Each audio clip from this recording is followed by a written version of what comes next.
Buenas noches, estimados participantes de la unidad curricular Tributario 1. Quien les saluda, su facilitador virtual, el profesor Ramón Oscar Pérez, quien los ha estado acompañando durante estas semanas de clase. Hoy, martes 17 de junio del 2025, iniciamos nuestro tercer encuentro síncrono de este laxo académico 2025-2,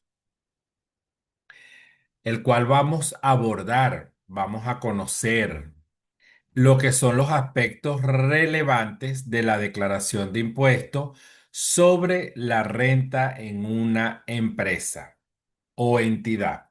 ¿Ok?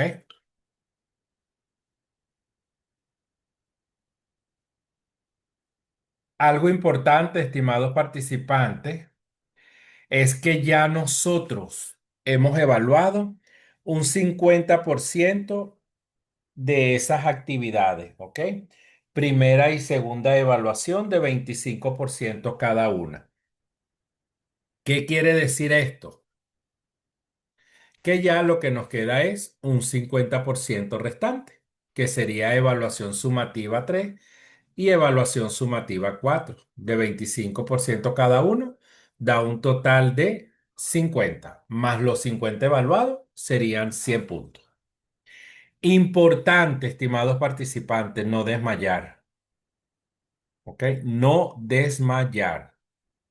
Importante, si me caigo, levantarme y continuar el camino, pero no quedarme como quien dice postrado y tirado en el piso, como que de repente no tengo fuerza, no tengo ganas, me rasparon en la primera evaluación, porque a veces dicen me rasparon, ¿ves?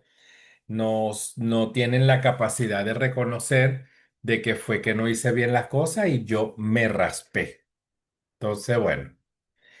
Bien, estimados participantes, tenemos lo que es impuestos sobre la renta.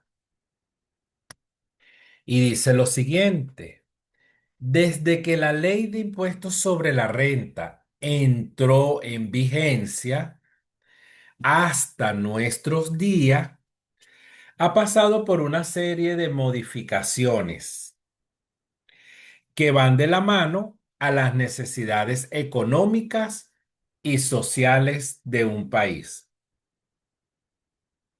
Fíjense ustedes, ha pasado por una serie de modificaciones y esas modificaciones va en función ¿a qué? A las necesidades del país, tocándose la parte económica y la parte social, ¿verdad? ¿Por qué? Porque tiene que ver con impuestos sobre la renta. Y recordemos que aquí tenemos lo que es la parte de las cargas familiares, tenemos también lo que es la parte, tenemos también lo que es la parte de los desgravámenes, si de repente estamos hablando de persona natural, ¿ok? Recordemos que el impuesto sobre la renta aplica a todo contribuyente, siempre y cuando sean personas naturales o personas jurídicas. Le damos la bienvenida a Yanina Lares, que se está conectando a nuestro encuentro síncrono en línea. Bien, entonces tenemos también que ese impuesto sobre la renta tiene una serie de leyes y basamentos legales que lo acompañan. Y tenemos aquí, y si nos acordamos, lo que es la pirámide de Kelsen. La pirámide de Kelsen, recordemos que aquí nosotros hablábamos de la máxima ley. ¿Cuál es la máxima ley en un país? La Constitución. En este caso, aquí en Venezuela, es la Constitución de la República Bolivariana de Venezuela. Es decir, recordemos que nosotros no podemos cobrar algo que no esté tipificado en ley. Es decir, que de repente a mí se me antoje y yo diga, ay, mira, voy a cobrar $10 o $5 o $1, porque bueno, voy a hacer una actividad y eso es un impuesto. No. Recordemos que todo lo que se cobre en materia de tributo tiene que estar tipificado y amparado, primero que nada, por la Constitución Nacional de la República Bolivariana de Venezuela. Y después, como digo yo, por el Código Supremo. ¿Cuál es el Código Supremo a nivel de tributos? El Código Orgánico Tributario. ¿Ok? Luego tenemos que la Ley de Impuestos sobre la Renta, ese tributo tiene su propia ley, pero adicionalmente a eso, tiene también los reglamentos. ¿Ok? Tenemos que está Ajá, la en tu ley y el cuaderno reglamento abajo. del impuesto sobre la renta. Ahora bien, nosotros tenemos, ¿verdad? Nosotros tenemos, ya vamos a ver por aquí, nosotros tenemos en este caso también las gacetas oficiales, cuando se publica algo que esté vinculado con temas de tributo. Y también las famosas providencias, como en este caso tenemos la Providencia Administrativa 0034, que está en la Gaceta Oficial 40.190 del 17 de junio del 2013, donde establece el deber de presentación electrónica de la declaración de impuestos sobre la renta. Fíjense ustedes, está tipificado. Y así sucesivamente. Entonces, ¿qué podemos aprender de aquí? Que no podemos cobrar un tributo que no esté en ley. Y eso es la parte legal. Ahora bien, tenemos que hay unos sujetos de la obligación tributaria. Tenemos el famoso sujeto activo, que está liderizado por el Estado. Y en este caso, el Estado delega la responsabilidad a nivel nacional del CENIA. Por eso es que el CENIA es el que se encarga de cobrar lo que es la parte de tributos. Luego tenemos el sujeto pasivo. Y el sujeto pasivo no es más que aquellas personas naturales y jurídicas. Entendiéndose por personas naturales las residentes y las no residentes, pero también entendiendo lo que es la parte de personas jurídicas, ¿ok? Como aquellas domiciliadas y no domiciliadas.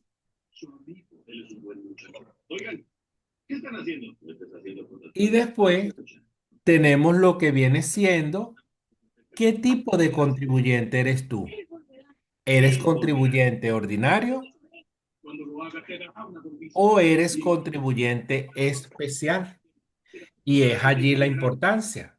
Recordemos que el contribuyente ordinario no tiene la misma carga de responsabilidad que el especial.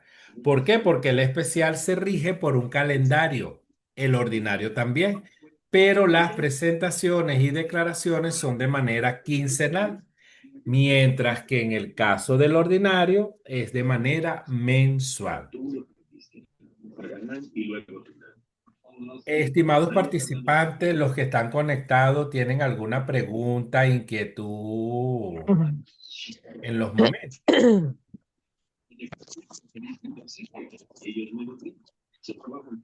Yanina,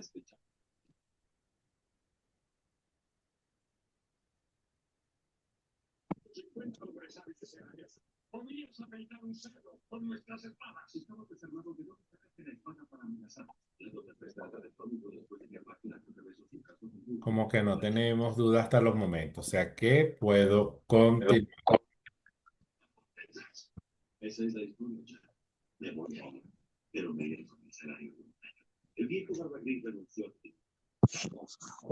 Ok. Y el graffiti rebelde se terminó gracias al respetable e inquieto chico. Luego tenemos aquí principios que rige el impuesto sobre la renta. Porque Básicamente son tres principios: enriquecimiento neto, anualidad y autonomía. Enriquecimiento neto se refiere a la ganancia neta obtenida después de deducir los costos y gastos permitidos por la ley. Luego tenemos la anualidad. Toda declaración debe corresponder a un periodo de 12 meses, ¿ok? Por lo general. Pero recordemos que si yo estoy aperturando una empresa y va a entrar en funcionamiento en lo que es febrero, marzo, abril, septiembre, octubre o noviembre, ese periodo es totalmente corto, ¿ok? No es, viene siendo un contenido o un periodo, mejor dicho, largo, sino que simplemente es un periodo corto. ¿Por qué? Porque la empresa yo la constituí no en enero, sino quizás en los meses siguientes del año. Vamos a ver que por aquí tengo en el chat vamos a ver por aquí. Ok. Janina me dice, ok, entendido el tema, profesor. Ok, continuamos entonces. Entonces, fíjense ustedes. La anualidad dice que toda declaración debe corresponder a un periodo de 12 meses. Como ya lo aclaré, no necesariamente. Si son empresas que ya tienen más de un año de fundadas o de creadas, sí. Luego tenemos la autonomía. Se deben declarar solo los ingresos, costos y gastos relacionados con la actividad económica del contribuyente. Es decir, que yo aquí no puedo estar metiendo gastos que no corresponden. ¿Por qué? Porque la mayoría de los dueños, a veces ellos aprovechan y, bueno, voy a hacer mercado y pido la factura a nombre de la empresa.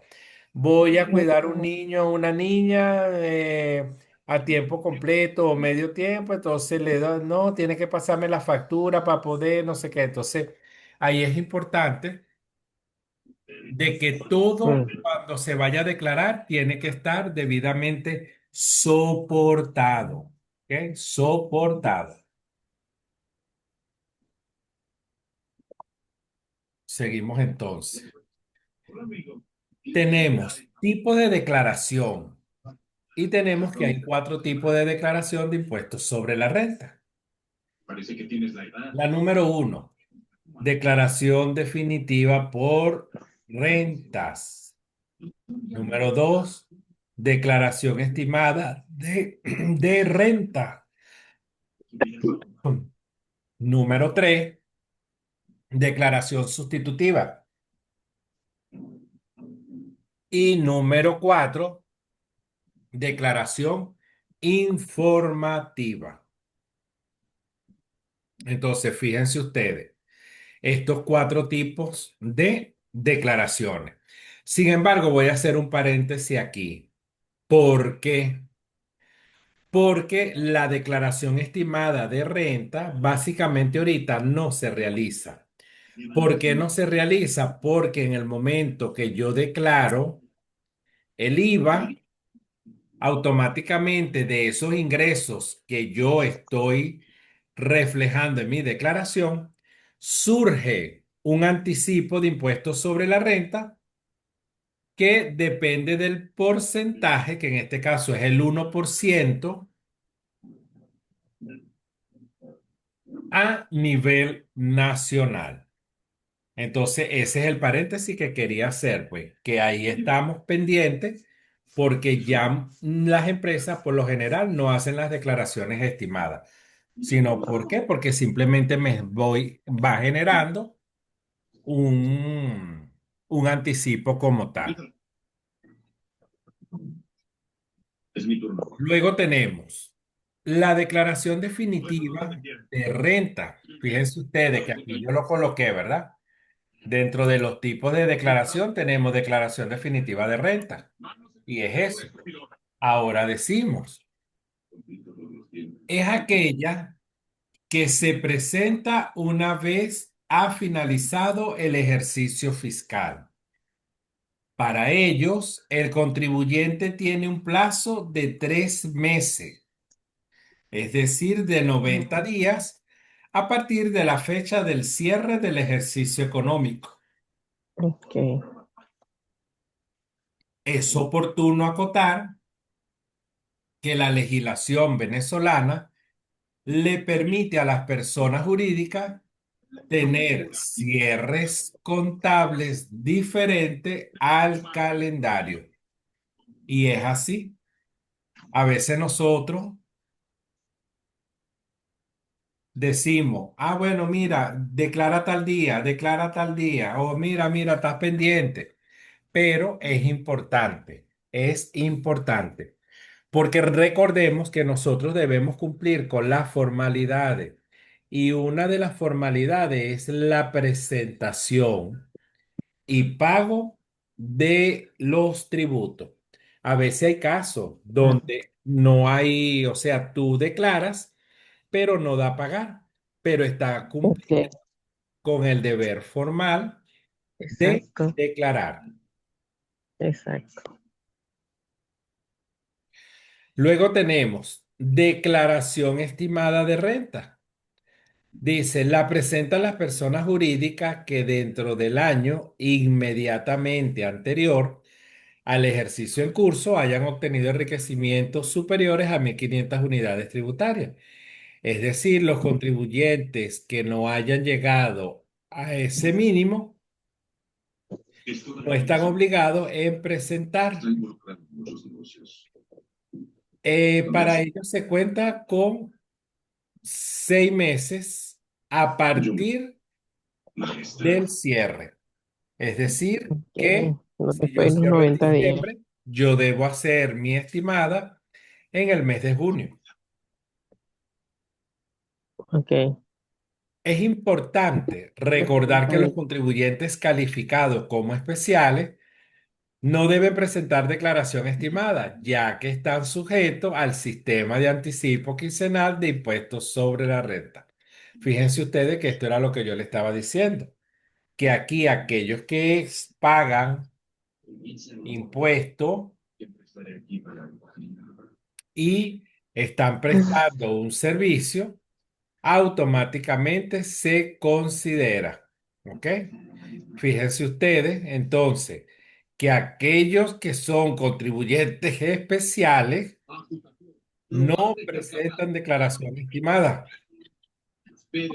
perdón, ya que los sujetos tienen el sistema de anticipo quincenal, lo que les decía anteriormente, que ahí equivale a un 1%, ¿ok? A un 1% de los ingresos que yo esté declarando en mi quincena, porque recordemos que en los contribuyentes especiales la declaración del IVA es de manera quincenal, primera y segunda quincena. Luego tenemos la declaración sustitutiva. Es aquella que se elabora con el fin de subsanar alguna deficiencia en una declaración presentada anteriormente.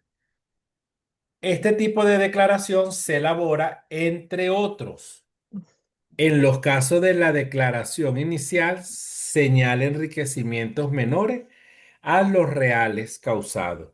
Pero también tenemos en este tipo de presentación,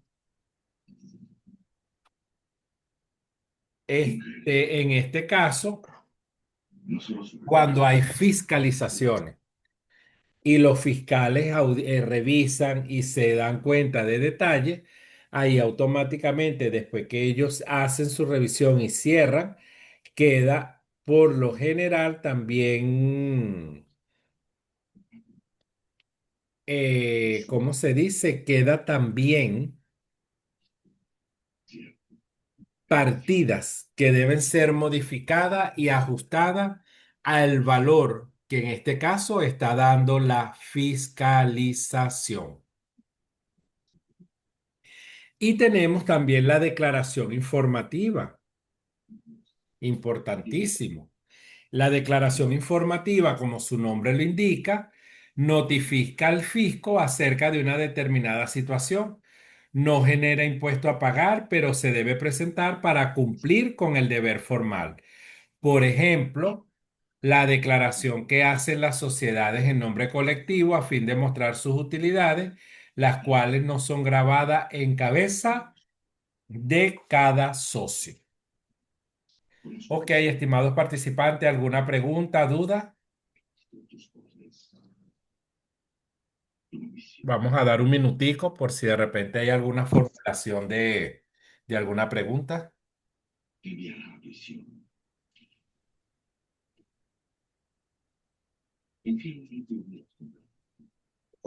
Si hubiera heredado el reino de tu padre y todos sus privilegios, en vez de haber crecido en un lugar, ¿de dónde sacaste ese coraje?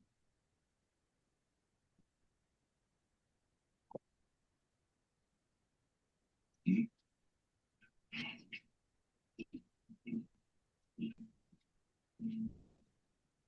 ¿Qué pasará? Ok, por aquí me dice Janina, en cabeza de cada socio, sí. Fíjate que recordemos que las personas jurídicas, ¿verdad? Son las empresas. Ellas tienen su nombre, tienen su dirección, tienen su RIF que las identifica, pero está liderizada ¿por quién? Por los dueños. ¿Y quiénes son los dueños? Los socios o accionistas. Entonces, en el caso de esas sociedades en nombre colectivo, donde se muestran sus utilidades, son grabadas en la cabeza de cada socio, es decir, de cada persona que conforma, en este caso, las acciones. ¿Ok? Ok. Fíjense que aquí me imagino que cuando ustedes vieron contabilidad 3 se ve un poco, o los que han visto, mejor dicho, contabilidad 3 se ve un poco lo que es la parte del patrimonio o ese capital contable, cómo está conformado. Y una de las cosas es la parte de las acciones. ¿Ok?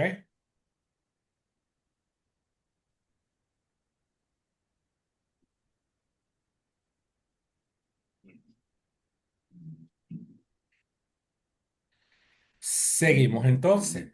Vamos a ver un momentico el chat. Aquí tenemos una pregunta para ver. Ok, no, gracias. Siempre a la orden, como digo yo.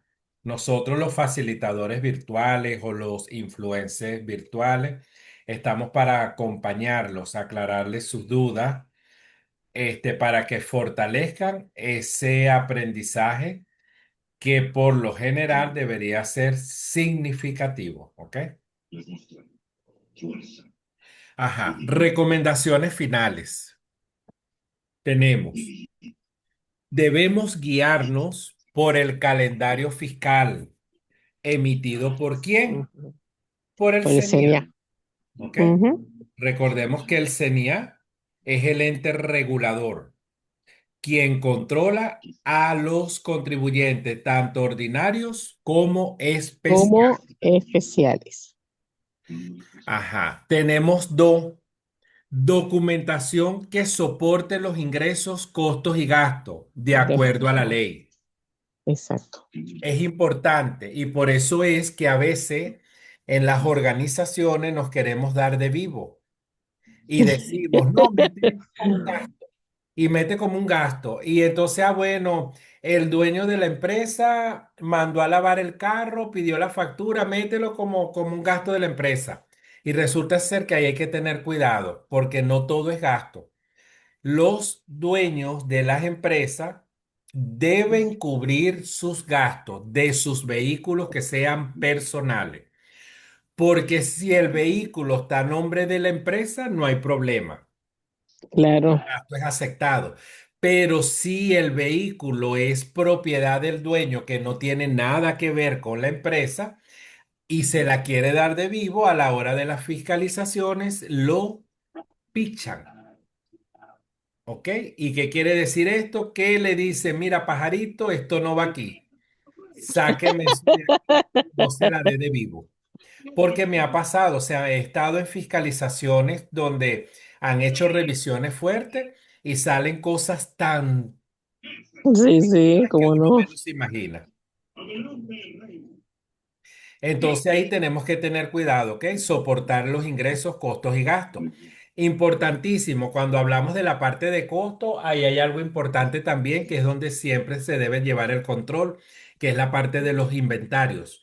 Porque Mm, recordemos que dentro de la declaración de impuestos sobre la renta, tenemos como Dentro una, de los un inventarios. estado de resultados y vemos la parte de ingresos, costos y gastos, pero la parte de costo está conformada también por ese inventario inicial y con el inventario final, con que cierro yo mi ejercicio económico. Ya te quedó claro. Luego tenemos la conciliación de la renta, que aquí es importante, donde evaluamos qué partidas aumentan o disminuyen para nosotros sincerar el monto que vamos a pagar.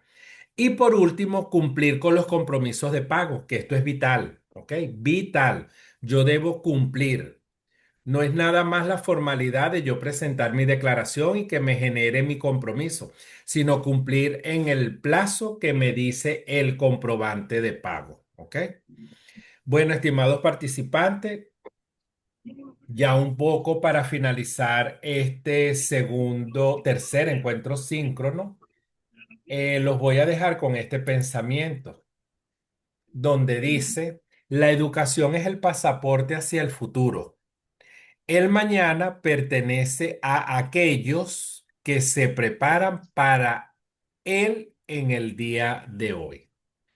Entonces, bueno, recordemos que este objetivo es sumamente importante porque nos permite también tener ese conocimiento de nosotros como personas naturales, porque nosotros también nos toca preparar esa declaración y cumplir con esa formalidad tal cual como lo establece el Código Orgánico Tributario y la Ley de Impuestos sobre la Renta.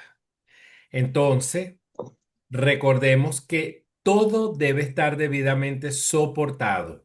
Aquello que no esté soportado, no lo llevemos, señores, a un gasto común. Para eso hay una partida que se llama gastos no deducibles, donde va todo aquello que no esté soportado, ¿ok? Y ahí automáticamente me va a Ok. aumentar el saldo que de repente me toque a mí pagar, ¿ok? Porque es algo que no está legalmente. Bueno, estimados participantes, será hasta nuestro próximo encuentro síncrono, Dios mediante, dentro de semana y media. Recordemos que cualquier duda, pregunta o inquietud pueden hacerla por el foro de dudas. Recordemos que la mensajería privada no es aceptada para hacer ningún tipo de pregunta que sean de dudas, ¿ok? Con el contenido que estamos evaluando. De repente usted puede escribir por ahí, profesor, tengo un tema con la nota, no me coincide, o, ok, ahí sí. Pero, profesor, mire que tengo duda, ¿el ejercicio se suma o se resta? No. ¿Por qué? Porque de repente la duda que tenga un compañero puede ser la duda que tengan los demás. Y eso nos permite a nosotros aclarar las dudas de manera general. Entonces, bueno, no sé, Janina, si tienes alguna otra pregunta antes de dar por concluido este tercer encuentro síncrono.